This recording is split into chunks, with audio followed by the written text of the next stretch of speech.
Sir, दूसरी तरफ कांग्रेस के वरिष्ठ नेता शशि थरूर ऑपरेशन सिंदूर की वो सराहना करते हैं, तो अपनी ही पार्टी के अंदर उन्हें आलोचना का सामना करना पड़ता है। आपको लगता है कि अगर कांग्रेस के अंदर कोई राष्ट्रवादी सोच वाला व्यक्ति है तो उस पर एक प्रेशर बिल्डिंग एक्सरसाइज आपको इस समय देखने को मिलती है जैसी शशि थरूर पर हो रही?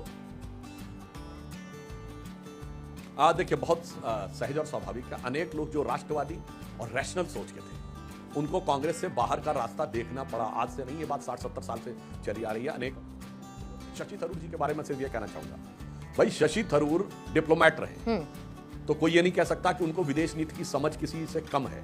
और विदेश संबंधी संसदीय समिति के वो अध्यक्ष हैं और कांग्रेस ने ही नॉमिनेट किया था। अब उनके जाने पर उनको आपत्ति है कांग्रेस को। अब बताइए, सलमान खुर्शीद साहब विदेश मंत्री रहे कांग्रेस सरकार, उनके जाने पे आपत्ति है। मनीष तिवारी जी इतने प्रबुद्ध हैं और उनके अनेक आर्टिकल इंटरनेशनल डिप्लोमेटिक इश्यूज पे आते हैं, उनके जाने पे आपत्ति है। इसका मतलब हो गया है कि आज अविश्वास कांग्रेस के अंदर इस तरह बढ़ गया है, लैक ऑफ कॉन्फिडेंस इतना हो गया है कि इन्हें भारत सरकार पे भरोसा नहीं, रक्षा मंत्रालय विदेश मंत्रालय पे भरोसा नहीं, भारत के सेना के वक्तव्य पे भरोसा नहीं, ट्रंप के बयान पर भी पूरा भरोसा नहीं, अंतरराष्ट्रीय मीडिया में आई चीजों पर भरोसा नहीं, और अब तो भरोसा इस कदर खो गया कि अपने नेताओं पर, जो इस विषय के विशेषज्ञ नेता हैं, उस पर भी भरोसा नहीं। अब तो मैं ये कह सकता हूं कि या तो फिर भरोसे में कमी है या समझ में कमी है। या तो ये नासमझ है या पूरी तरीके से जिसे इंफीरियरिटी कॉम्प्लेक्स, एहसास कमतरी कहते हैं, उससे वाबस्ता है।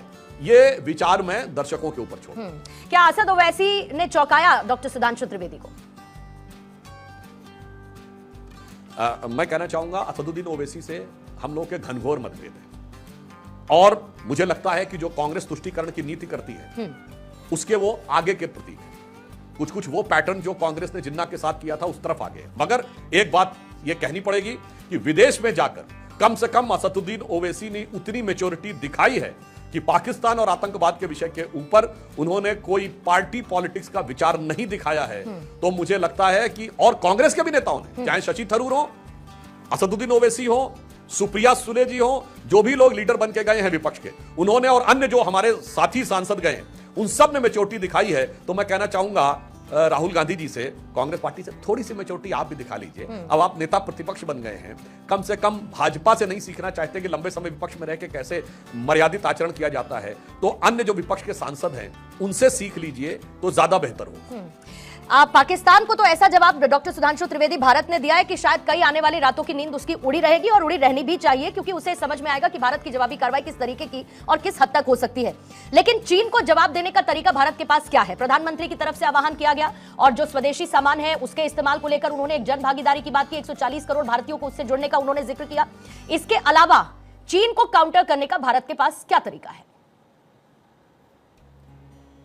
देखिए, इस ऑपरेशन सिंदूर में एक बहुत बड़ा झटका जिस देश को लगा है वह है चाइना। आप कहेंगे कैसे?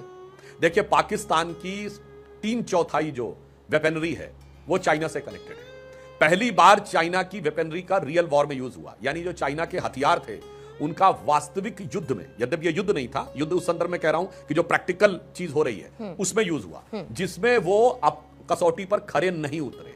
जो चाइनीज डिफेंस सिस्टम था HQ-9, वो रोकने में सफल नहीं रहा, वरना हम 10 एयर बेसेस पे अटैक नहीं कर पाते। और पाकिस्तान के प्रधानमंत्री ने बोला कि नूर खान जैसे उनके सबसे स्ट्रेटेजिक एयर बेस के ऊपर जाकर मिसाइल गिर गई। ऑन द कॉन्ट्रेरी हमारी ब्रह्मोस मिसाइल रोकने में सफल रही, और यह बात मैं सब प्रमाण कह रहा हूं, आपके दर्शक जाके चेक कर सकते हैं, किसी की मेरी बात पर भी भरोसा ना करें। जो चाइना का डिफेंस स्टॉक था, जो चाइना की डिफेंस कंपनी जो PL-15 मिसाइल बनाती है, और जो उनका जो JF-17 जहाज है वो बनाती है, वो एविक सिस्टम्स है जो चेंगडू में है।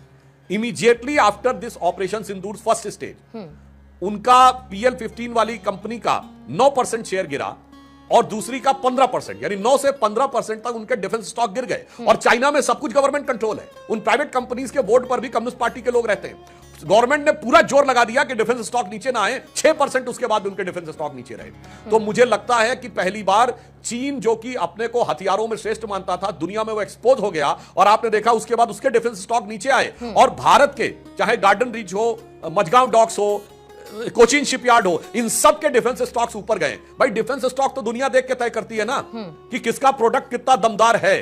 तो चाइना के लिए यह झटका बहुत दमदार है, और मुझे लगता है कि तीर मारा तो गया था, मतलब मैं ऑन द लाइटर नोट कहूं, बहुत सी वो रजनीकांत की फिल्मों में दिखाते हैं ना कि मारा इधर था और रिफ्लेक्ट होके जाके वो तीर उधर लग गया। तो वार तो हुआ था पाकिस्तान पे, मगर रिफ्लेक्ट होकर उसने अच्छा खासा झटका चाइना को भी दिया।